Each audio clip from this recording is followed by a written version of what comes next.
Gerardo Huerten, el nuevo canciller de la República Argentina, rompe el silencio con Eduardo Feynman. Recordemos que Diana Mondino, la ex canciller, fue echada por el propio presidente por una polémica en una votación ante la ONU a favor de la dictadura cubana, porque sí, es una dictadura, muchachos, ahí no se rompan más las bolas. Un enojo total en donde el presidente le pidió la renuncia a la media hora de haber votado eso, y Gerardo Huerten, quien era actual embajador en Estados Unidos, juró como nuevo ministro de Relaciones Exteriores de Milei. Así que sí, tenemos nuevo flamante canciller y esperemos que cumpla perfectamente su función, ya que es un hombre de máxima confianza tanto del propio presidente como de la segunda mano del propio presidente Santiago Caputo. También la Cancillería quedó todo bajo el ojo del propio presidente para saber quiénes están alineados con las mismas ideologías del presidente y quiénes no. Porque recordemos que la Cancillería la maneja el presidente. La Cancillería tiene que seguir la alineación internacional que propone el presidente. Punto. Después si a la izquierda y al kirchnerismo le molesta eso, y bueno, cuando ganen las elecciones tendrán la política internacional que a ellos les guste. Pero el que gobierna decide y así es la democracia, flaco, te guste o no te guste. Y también hablando, obviamente, creo que es la noticia del año prácticamente, Donald Trump, nuevo presidente electo de Estados Unidos,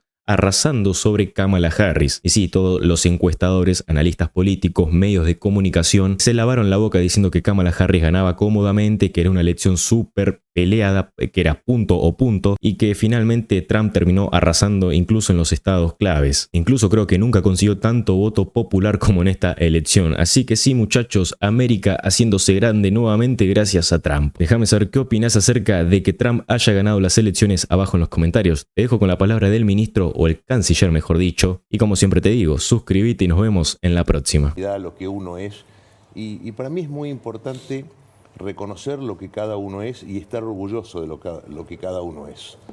Entonces fue un momento muy emotivo. Y además histórico, ¿no? Sí, jurar sobre la Torá. Sí, es histórico, fue la promesa y siento... No se jura, no, se promete. Sí, se promete y bueno, es lo que soy. Entonces, y tenía que ser de esa manera y me siento muy contento de haberlo hecho así. ¿Dudó en algún momento de decirle sí al presidente, de asumir? Al presidente no le puedo decir que no, primero porque lo quiero mucho y segundo siento un compromiso muy grande con él y con la Argentina.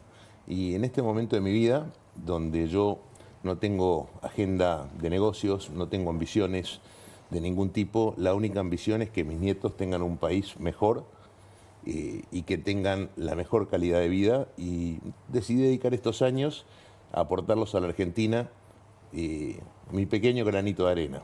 Si usted tuviera que describir 2 o 3 ejes de su gestión a partir de ahora, ¿cuáles son? Bueno, en lo que hace operativamente, modernizar la Cancillería, transformarla en una Cancillería ágil, tecnológica y muy alineada. ¿Qué no lo es en el siglo XXI? No lo es. Y fundamentalmente muy alineada con el presidente, porque lo dice la ley. Los diplomáticos, los cancilleres y cada uno de los que trabajamos ahí tenemos como misión llevar adelante la política exterior fijada por el presidente.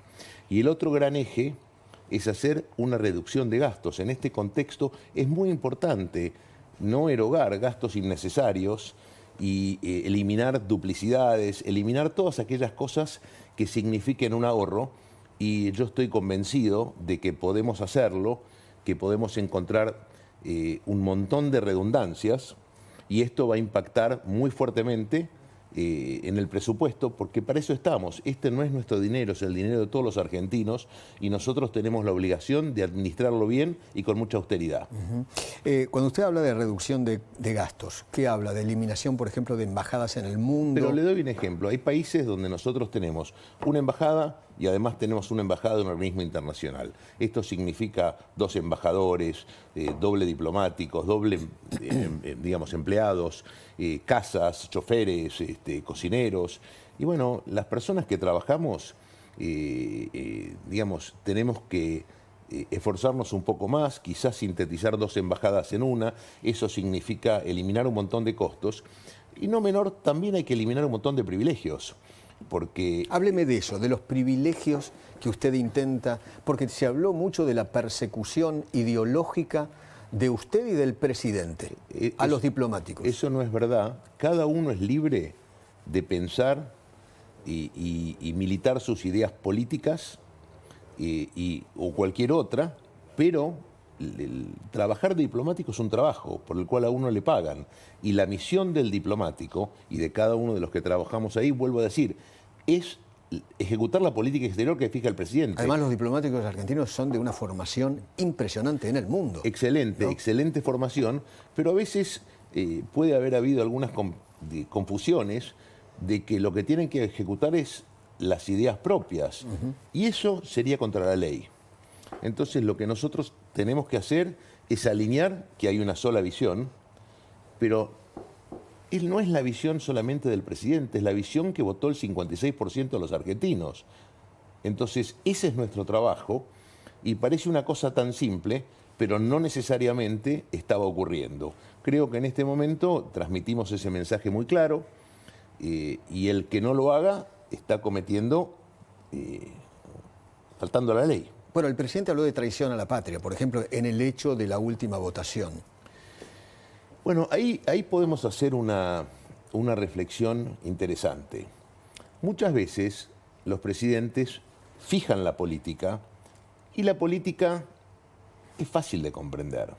¿Quién podría pensar que el presidente podría votar a favor de una dictadura en la cual no se respetan los derechos humanos, no hay democracia, no existe división de poderes?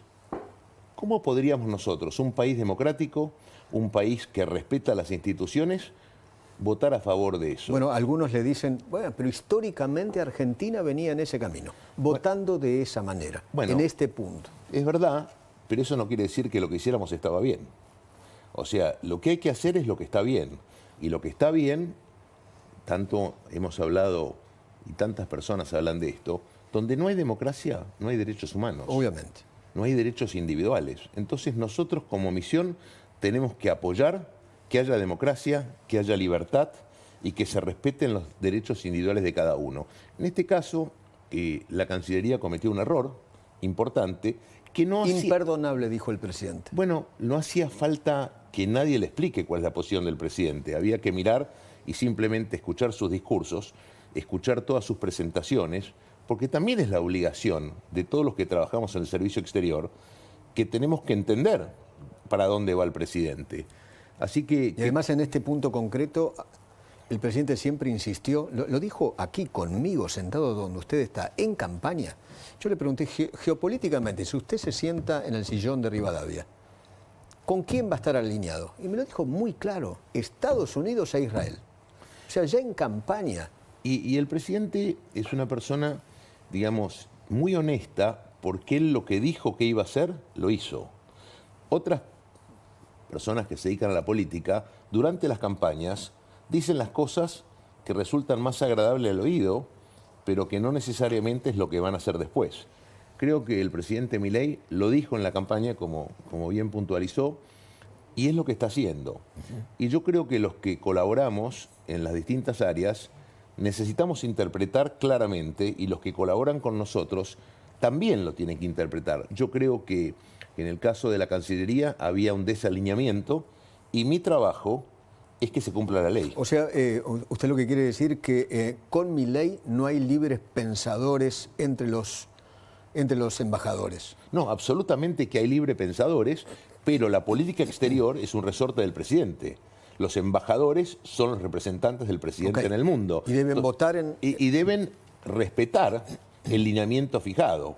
Entonces, el caso de que nos ocupa, que tiene que ver con Cuba, la verdad que es un caso penoso. Es un caso penoso que la Argentina haya votado de esa manera, porque era obvio que no lo podía hacer. Dice, no, bueno, vamos a votar de esta manera y quizás la próxima votamos de una manera distinta. No existe la próxima porque tiene que haber coherencia. Entonces, creo que... y uno se da cuenta cuando habla con la gente que por momentos hay algún grado de confusión. Y, digamos, mi trabajo es hacer cumplir la ley. Volviendo sobre el tema de la persecución ideológica que muchos hicieron, punto ahí, ¿no? Ustedes les van a preguntar a los embajadores a partir de ahora, a todo el servicio exterior de la nación, a quién votaron, cuál es su ideología política. ¿Ustedes van a hacer eso? No, la ideología política es libre de cada uno. Hablaron de auditoría. No, lo que queremos entender cómo se gesta una votación a favor de Cuba en un país que tiene una política exterior contraria a eso y que no es implícita, era explícita. Entonces necesitamos entender por qué se genera esa confusión. Si no hablamos de política adentro de la Cancillería, si queremos hablar un día de política con los diplomáticos, nos vamos a un bar, nos tomamos una cerveza y podemos discutir hasta las 3 de la mañana. Pero esto es un trabajo bien remunerado y que nosotros tenemos que cumplir con la misión. Después, las distintas posiciones se pueden discutir en otro ámbito. Ok, privilegios. Por ejemplo, millas de los viajes de cada uno de los embajadores. Pasaporte diplomático de viudas, esposas, etcétera, etcétera. Mire, los diplomáticos tienen que tener todo eso que hemos hablado porque tienen y necesitan la inmunidad. Eso es normal y todos los diplomáticos lo tienen. En lo que hace a las remuneraciones, para que se entienda, los diplomáticos tienen un sueldo cuando están en Argentina, pero cuando viajan deben establecerse en un nuevo país, tienen que alquilar una casa, tienen que conseguir colegio para los niños y tienen una serie de gastos y esos adicionales que se pagan son precisamente para solventar esos gastos porque si no, no podrían vivir. Y entonces, pero se da algo que para mí tenemos que reevaluarlo. Por ejemplo, cuando nombran a un embajador, el embajador tiene el sueldo más alto, tiene casa, tiene cocinero, tiene servicio doméstico, tiene chofer, tiene auto, pero el número 2 de la embajada no tiene nada de eso. Y esto me parece que genera una asimetría muy importante. Adicionalmente a eso, cuando nombran o nombraban un embajador, se le pagaban los gastos de traslado. Yo digo, si vos vas a llegar a un país, te van a dar las llaves de tu casa, donde tenés todos los muebles, tenés todos los servicios, ¿cómo te vas a cobrar los gastos de traslado? Y además un buen sueldo. Entonces, yo creo que todas estas cosas las tenemos que ir trabajando porque hay cosas que tienen sentido y otras que no, pero no puede haber esa asimetría entre el número 1 y el número 2 de una embajada. Entonces, eso lo tenemos que mirar. También tenemos que mirar todos los gastos que se pueden erogar que son innecesarios. O sea, por ejemplo, a veces tenemos un consulado que es una embajada más, donde el cónsul se le da casa, se le da chofer, se le da cocinero. Todo esto. Y a mí me parece que, digamos, lo que se debe hacer es se le debe pagar un salario como lo hacen todas las personas que trabajan localmente y en el exterior, pero no tenemos que, por el hecho de ser un cónsul, tener un dúplex en Nueva York. O sea, porque si uno así, tal cual, literal. Bueno, son residencias muy importantes. Muy relevantes. Y además, miremoslo de esta manera, si uno tiene una oficina que tiene todas las comodidades para poder recibir y hacer los eventos, bueno, uno tiene que vivir de la misma manera que vive en Buenos Aires. Y si uno vive en un departamento de 150 metros en Buenos Aires, ¿por qué debería vivir en uno de 400 o 500 en Nueva York? Porque las comodidades para realizar el trabajo están en la oficina. En algunos casos se produce la situación inversa, donde la embajada es una pequeña oficina y entonces la residencia del embajador es el lugar donde se recibe. Pero seamos realistas, si uno hace reuniones oficiales 4 veces por año, no hay necesidad de tener un cocinero o un chef, porque sale más barato a los efectos de esos eventos contratarlo afuera y tener una vida más austera, porque eso es estar alineado como vive la mayoría de la gente, en tanto y en cuanto se haga con los recursos públicos. Uno con los recursos de cada uno puede hacer lo que quiera. Bueno, lectura de la elección norteamericana. Bueno, indudablemente nosotros veníamos observando esto y lo que ocurrió en Estados Unidos estaban listos para un cambio. La gente había mostrado en todas las encuestas, habíamos visto que el crecimiento del presidente Trump había sido muy importante, tan importante que ganó la elección general. Esto no se daba en el Partido Republicano, pero por mucho tiempo, y tuvo una elección realmente muy importante. Parecería de que se va a quedar con el control de las dos cámaras, con el Senado y con el Congreso. En el Congreso parece ser una victoria ajustada, tal vez con un congresista de diferencia. Y lo que ocurre es, y ya lo hemos visto, que lo que el presidente Trump dice que hay que hacer es promover las ideas de la libertad, buscar el equilibrio fiscal, no gastar lo que no se puede, porque hay una cosa muy importante: uno nunca va a ser libre si tiene déficit fiscal. Uno siempre va a depender para. Entonces, el equilibrio fiscal, el superávit fiscal, es quizás uno de los pilares para los países y para que los ciudadanos puedan ser libres. Estados Unidos es un país que ha ido creciendo en su déficit a lo largo de todos estos años, y como dice Milei, 4 puntos es una luz amarilla, 8 ya es roja. Creo que, si no me quiero equivocar, por ahí el déficit fiscal en los Estados Unidos está en torno a 3-4 puntos. Entonces, el presidente Trump dijo, hay que gastar menos, hay que evitar las redundancias y las agencias innecesarias. Digamos, creo que haberlo escuchado decir de que en Estados Unidos se van creando de 2 a 3 agencias por año, y eso tiene un valor acumulativo. Claro. Yo creo que las ideas que ha esbozado Javier Milei son ideas que han tenido un enorme respaldo en el mundo. Y, por ejemplo, yo quiero contar, porque a veces se habla de los viajes de Milei. Que son viajes personales, espirituales, que él viaja porque yo les voy a por decir, su placer. A través de mi vida, que me ha tocado trabajar durante muchos años en el sector privado, yo nunca participé en un roadshow como el que hizo Milei para presentar a Argentina. Haber ido y haber interactuado con los empresarios más grandes del mundo, con los dueños de las empresas, no solamente con los funcionarios, y hacerlo en las distintas áreas, con ese esfuerzo, y terminaban sus presentaciones, y la verdad que yo me quedaba asombrado, porque estas personas tan importantes los veía parados en los bancos y en las sillas aplaudiendo y ovacionándolo. Quiere decir que el mensaje que él estaba enviando era un mensaje muy positivo, que generaba el interés, que habría oportunidades para la Argentina. Por supuesto que está en todos nosotros que todo eso que él abre con su presencia lo hagamos realidad con nuestra gestión. Pero ese trabajo ha sido un trabajo maravilloso, con una inversión prácticamente inexistente, porque haber abierto las puertas para que Argentina dialogue, por ejemplo, con Elon Musk, donde el presidente y Elon Musk cultivan una amistad.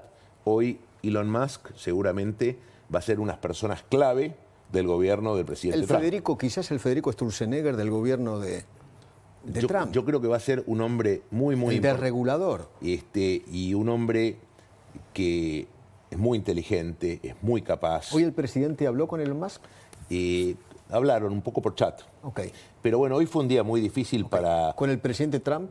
Todavía no, pero hay que pensar que estuvimos hablando hoy, el presidente Trump no durmió toda la noche. Claro. Entonces hoy es un día que merecidamente creo que se ha dedicado a descansar, y estamos programando y trabajando esa conversación que va a ocurrir. ¿Existe la posibilidad de un viaje antes de la asunción presidencial de nuestro presidente a visitar a Trump? Yo creo que todas las opciones están abiertas.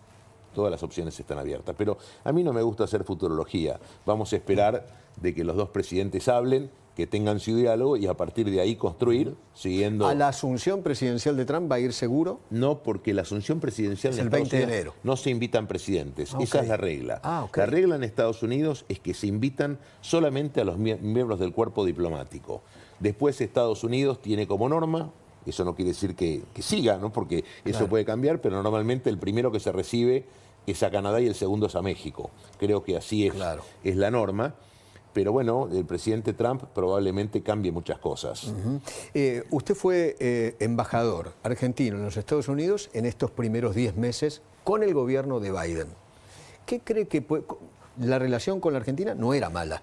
No, una relación muy buena, y nosotros tenemos el mandato de trabajar con los funcionarios que elige el pueblo americano. Obviamente. En este caso, eligieron a Trump y nosotros vamos a trabajar con él. Pero mi pregunta va hacia esto. ¿Usted cree que con Trump la relación va a ser mejor todavía? Bueno, yo creo que con el presidente Biden y el presidente Milei tenían una relación formal. Formal. Y creo que con el presidente Trump hay una relación más cercana, más afín, con lo cual siempre las relaciones personales contribuyen a mejorar y a potenciar las relaciones. Además, Menem Bush, por ejemplo. Y Milei además ha sido sumamente honesto. Cuando a él le preguntaron qué prefería, él lo dijo con toda transparencia. En forma personal, prefiero al presidente Trump. Como presidente, trabajo con quien el pueblo americano elija. O sea, esta transparencia me pareció una definición estratégica muy buena, muy clara y muy honesta. ¿Cree que usted que para Trump Argentina puede convertirse el presidente Milei en un líder de la región? Antes, por lo general, Estados Unidos elegía a Brasil.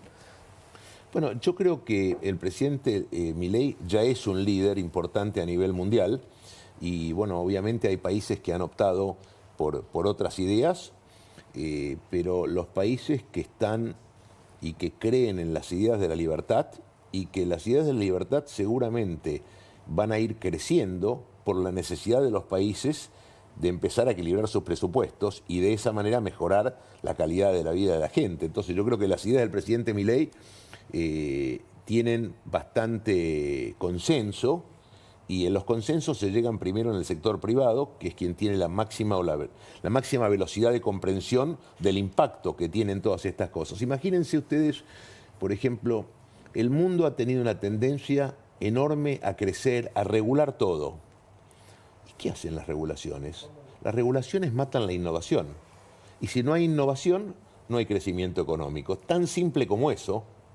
Y si no hay crecimiento económico y no hay inversión, no hay trabajo. No hay trabajo.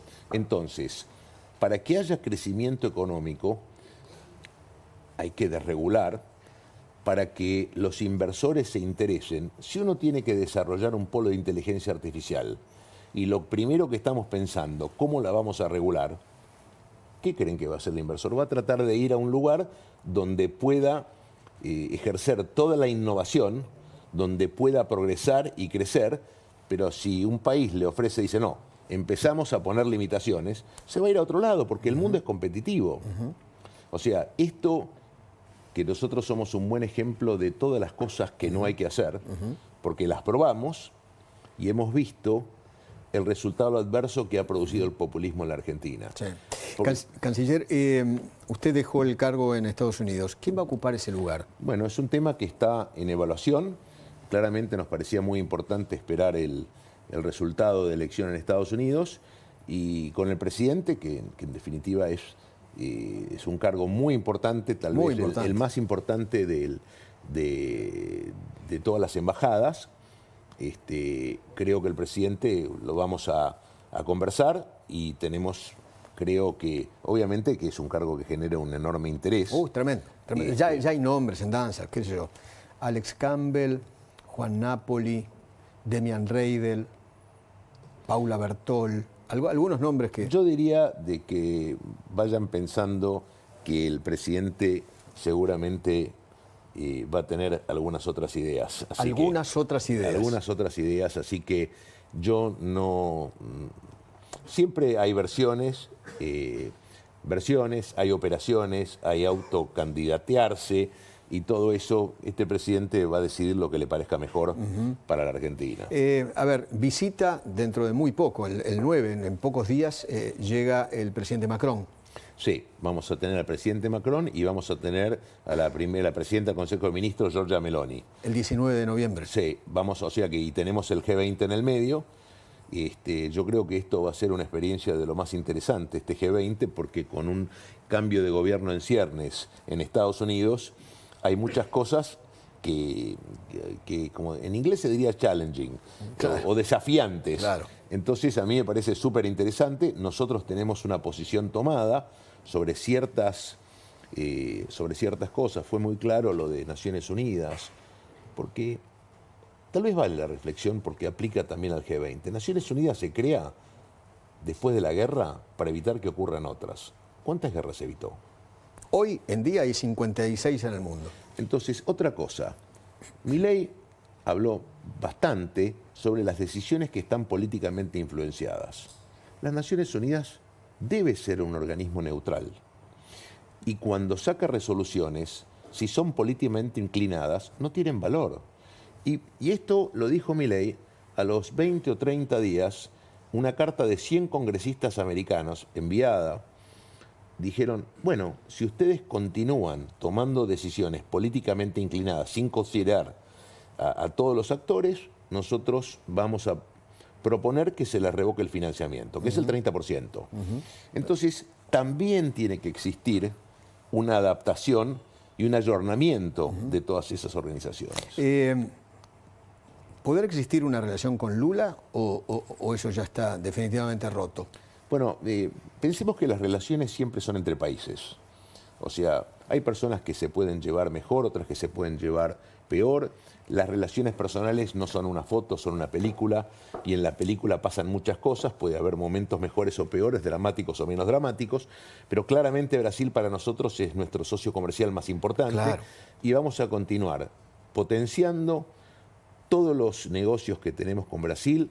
Todo lo que estos negocios implican son muy importantes, quizás es uno de los factores de ocupación de la industria metalmecánica y automotriz más importantes, así que vemos que vamos a poder trabajar muy bien. ¿Puede haber un acercamiento de Lula con el presidente ahora en el G20?